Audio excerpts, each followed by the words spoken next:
Hey guys, so for this guide is on the car project, and what we would need to do is find an image of a car. What I generally say is make sure that your image is large enough. This one is 1600 by 832, so it should give us some pretty good resolution to work with.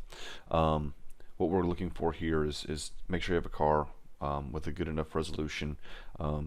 For if you're going to try to do the reflection, look at more of a flat or horizontal image of the car versus something with a strong 3/4, because if you have a strong 3/4, it will make creating the reflection a little more difficult. But what you're going to want to be doing here is we're going to try to select just the car, kind of remove it from the background and replace the background with something, either a gradient or another image or something along those lines. So there's a couple different ways that we can do the selections on this, but to go ahead and get started, the first thing I'm going to do is I'm going to kind of duplicate my background layer. There you are, duplicate. And the reason being is if we mess up, we'll have a backup copy that we can come back to.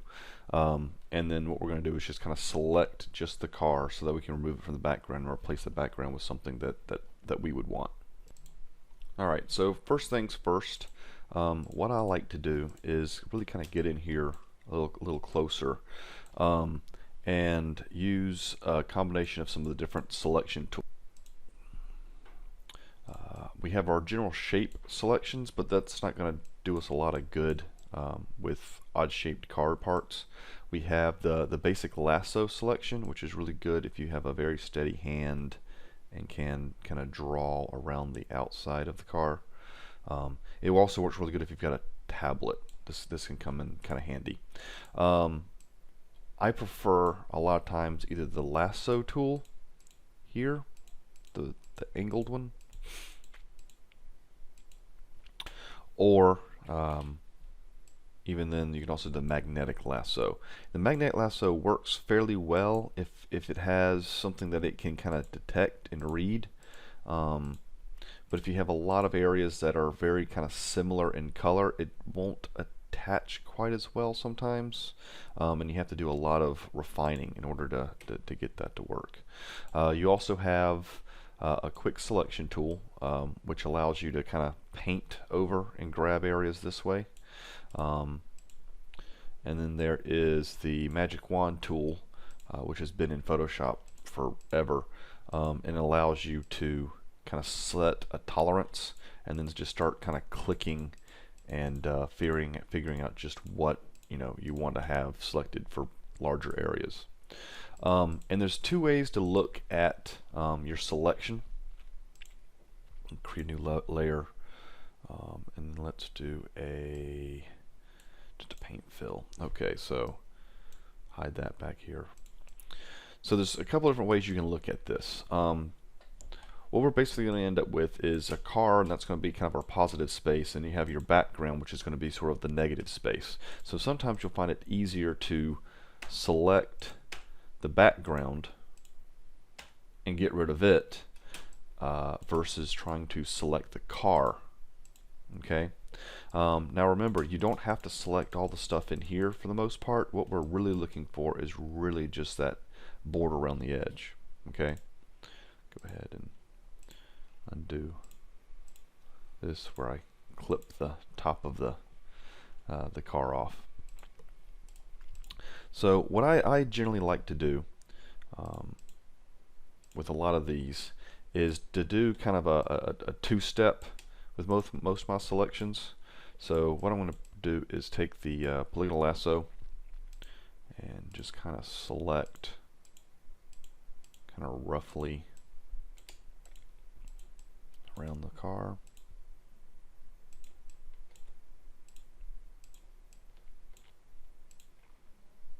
There we go. And then if I use backspace, we can clear. But in this case, we don't want to clear our selection. We want to right click, go to reverse selection, which is select inverse. So that selects everything on the outside, not on the inside. Then we can hit backspace and clear that away. The other thing that can be very, very useful in this is with either your quick mask, which is this button down here, or you can do a masking layer, which is this here. Masking layers are really awesome for non-destructive. So if I take a paintbrush, let's zoom this up. Paintbrush, when I paint black, it's going to erase away. When I swap it and I paint white, it's going to paint it back, which allows you to get in here and using the paintbrush actually control your selecting. Plus it's non-destructive because you're technically painting an image mask versus painting on your image. This is one of the things to make sure you have the right image selected. You want to make sure you're painting on the mask with your paintbrush, not your image on the paintbrush. You have the problems, and it happens every once in a while, so just be doubly careful of it, because if you paint on your image, you will be painting on your image and destroying it. You can even use selections. So for example, if I come in here, grab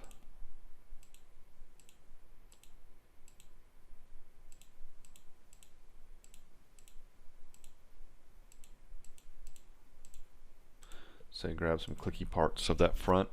If I make sure my masking layer selected, hit backspace, it's going to go ahead and auto black that out.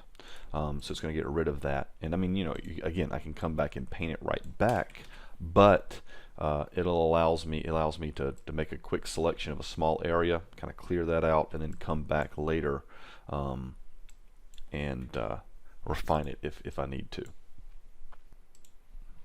Alright, so just go ahead and, using the selection tools, make a very good kind of close selection of the car.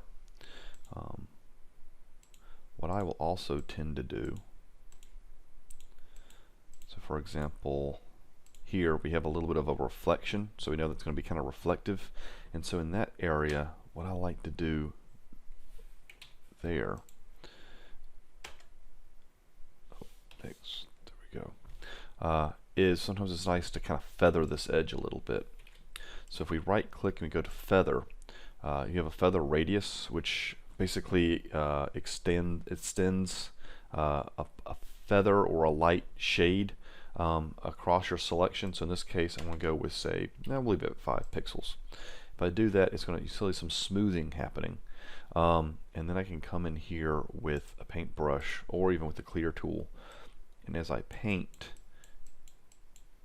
you'll see that starting to get darker.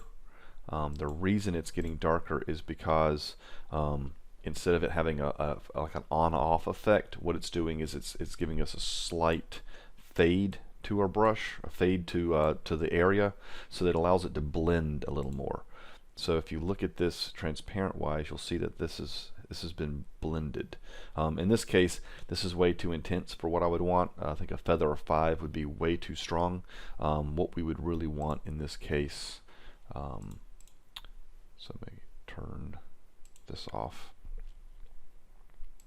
So in this case, what we'd want to do is feather, say, let's go with 2 pixels, maybe 3 pixels, 2. And then if I come back in with the paintbrush, you'll see that it's fading just kind of that edge a little bit more. Which what that can help with is just making sure that the background has a little blend to it. Alright, so what I'm going to do is go ahead and make some more selections.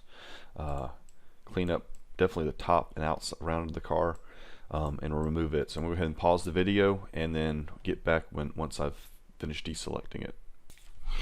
Alright guys, so what I've done is I've gone ahead and selected the outline of the car, and what I've also done is on a second layer I went and just selected the shadow under the car. We'll use this towards the end. So what I'm going to do is this was the original background. Now we have our car selected, have our masking layer. What I can do now is create a second layer, another layer, and this will be our new background. Okay. So in order to create just a simple background, go to the gradient tool, and up here We can change it to any number of these. I really kind of like this one just as a basic background. If you pull it down, you'll see that it creates almost a sky with sort of the ground pattern here. If you click on your gradient, it will bring up your gradient editor, and this is where you can actually go and change your color. So for example, if I wanted to make this a little more a little darker, maybe a little more brown per se, so we have little more of maybe a ground look to it. So let's tint that just a little bit, darken just a hair, yeah, something like that. Alright, so now again, pull it all the way down through. Let's see if I can get the middle of my line a little lower. So depending on where I start my line and drag low is going to be where my horizon line is. So in this case, what we may want to do is let's start here, pull a little bit lower. Yeah, that'll work, something along those lines. So next, what I'm going to do is make sure I have both of these layers selected, because I want to move them both at one time. Click the move tool and then hold down shift and move the car up just a little bit using the arrow keys. So move tool, hold down shift, use the arrow keys, and you can tab the object up. A little easier than, say, dragging around sometimes. So kind of get more of a level with that. If what you're wanting to do is sort of like with this image, the car is really filling the space here. If I want to create a little more distance, I can either scale the size of the car down, or I can enlarge my image. So scale the car, real easy way to do that is if I do Control T, in this case, yeah, should work. Control T, it'll give me the bounding box. If I hold down shift, if I drag, it's going to rescale whatever way, so I could have a squatty car or a squished car. But what we're generally want to do is Control T, hold down shift, and then it all scales uniformly. So in this way I can kind of shrink the car down and kind of place it in the scene a little bit. So in this case, what I have is a little better framing for the car. It gives it a little more space, kind of fits the scene a little bit better.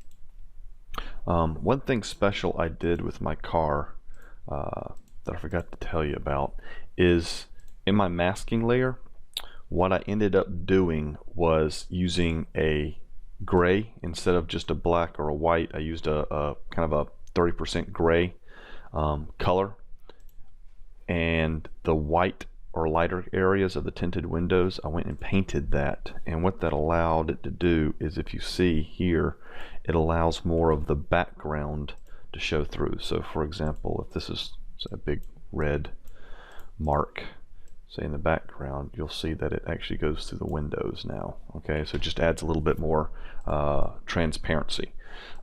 Just kind of one of those little details to pay attention to. Alright, so we're getting close to being done. Let's take this shadow and see if we can make that a little more realistic. So instead of it being normal mode, I'm going to change that to multiply, so it just kind of darkens the edge down here. Alright, so let's see if we can finish up this shadow. Again, change the mode to multiply. It'll help blend it in a little bit better. And while we haven't gone over any filters, if we use a filter, blur, Gaussian blur, what that allows us to do is we can then blur our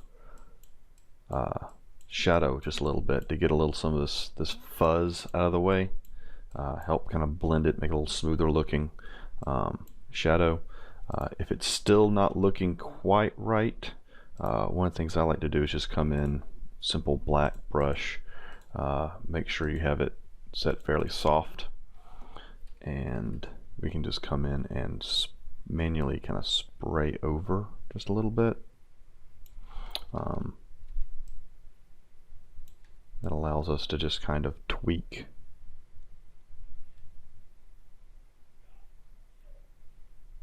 the shadow a little bit, kind of take care of this kind of halo line that's kind of appearing. All right, let me change my layer order because right now the shadow is above the car. Let's pull that below so the wheels pop out right. So extra shadow, hide it, show it, have a little bit of extra area under here, so let's kind of clean this, go back, clean that up a little bit. Look a little nicer.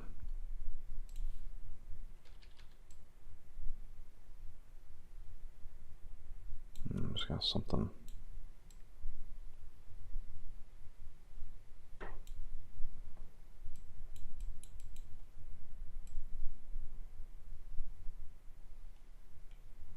All right, a lot like that. All right, so we're going to try to do the reflection. Okay. All right, so for the shadow, what I'm going to do is duplicate my original image, hold down Control, and that will give me a selection of the car. Right click, select inverse, and hit backspace. That will clear out all the extra information around the car.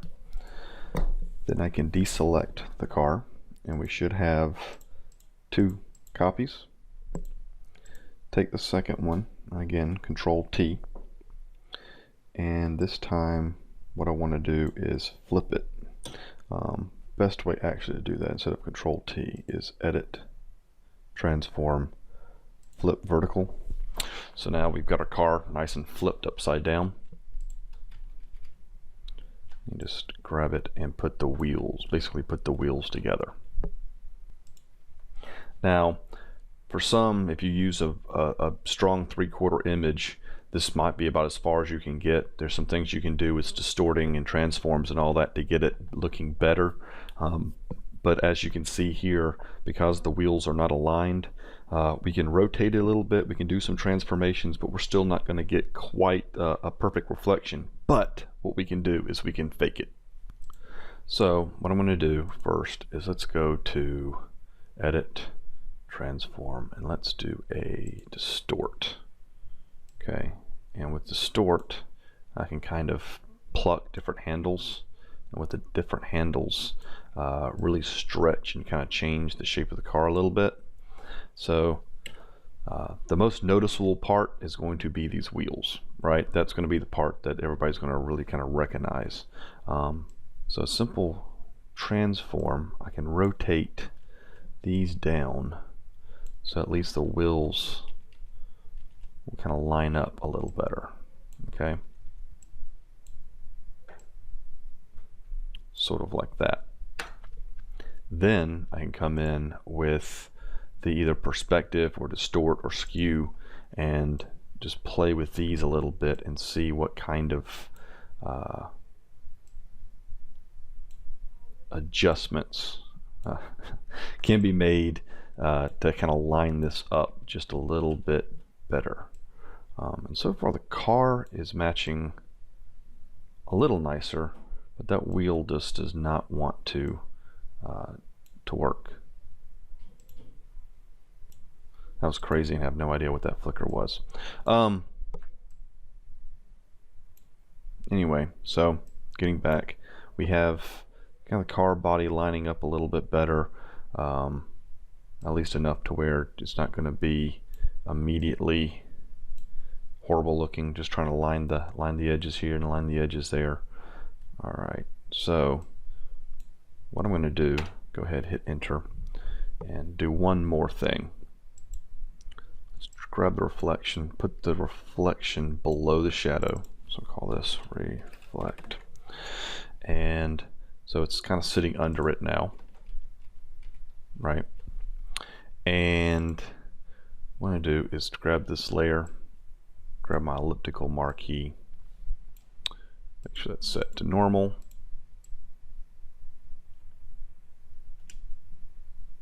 I'm just going to take that, Command C, Command V, to copy and paste, and just throw this reflected wheel right on top here. So it's a little more nicely aligned. Something sort of like that. There we go. Again, doesn't have to be perfect. I'm going to take these two layers together and I'm going to right click and go to merge layers like so, and then I'm going to do just like I did with the shadow, filter, blur, Gaussian blur. You may want to duplicate your layer before you do this, just in case you get extra blurry or create a look that you really just don't like as much. You can go back and retry it. So duplicating your reflection layer before doing this is kind of a smart option. So I'm going to undo this a little bit there. So now we have kind of a nice car reflection. I'm going to go down to the extra shadow, and because you'd be looking at the dark underside of the car versus a highlight here, see if we can't kind of paint that section in just a little bit, right? Matter of fact, let's undo that and take the reflection layer, which we have selected, and let's add the smudge tool and just see if we can't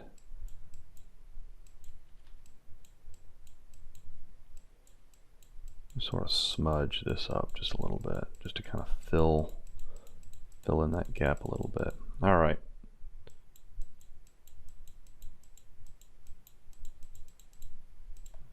All right.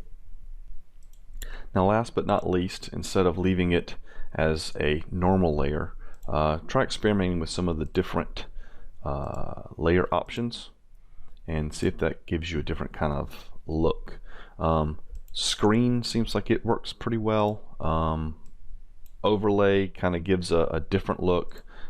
Soft light, hard light can also kind of help. So with a soft light added to it, you can see that there's a reflection here. You lose a lot of the detail, but it just kind of helps with making it look like there's a reflection, even if it's not a true reflection. So all we have left now is just our text layer. So some sort of quippy saying. So let's see here.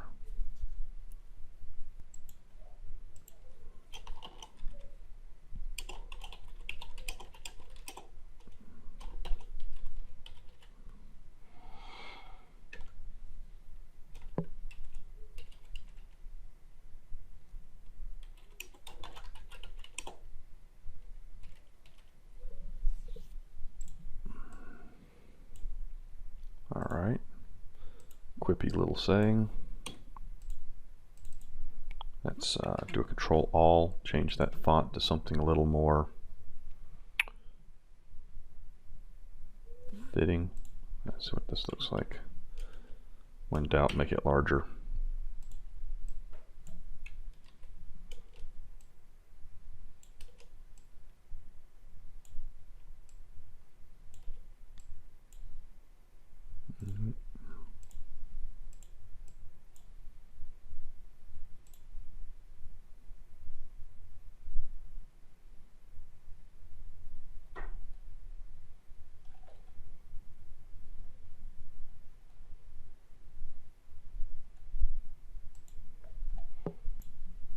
Ended up settling on Magneto Bold. So that gives us the kind of catchphrase, and then if we want to tweak this some more, what we can do is right click, go to blending options, and really just kind of play with the layer style. So we have, you know, gradient overlays if we wanted to add more of that gradient style to it.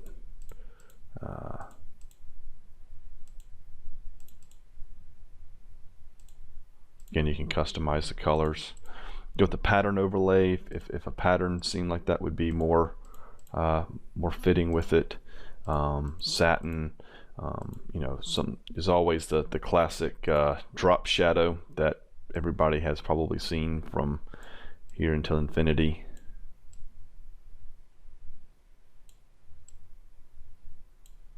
Sort of like this. Got color overlay as well. That allows you to kind of tweak the color to whatever you'd like. If you put your cursor over while the color picker's up, you can select a color. So for example, this sort of light orange color looks kind of nifty. If we maybe add a little more intensity to that. Here we go. And then inner glow, maybe a little inner shadow. Ooh, stroke the outside, there you go. Something that makes it stark, a little more stark. And there we go. Here's our finalized image. So we have the car that's been selected and removed from its original background. A shadow's been applied so it kind of fits into the scene a little bit better. We added kind of a tagline text and also a car reflection. So good luck with it, guys. Sorry this one was so long.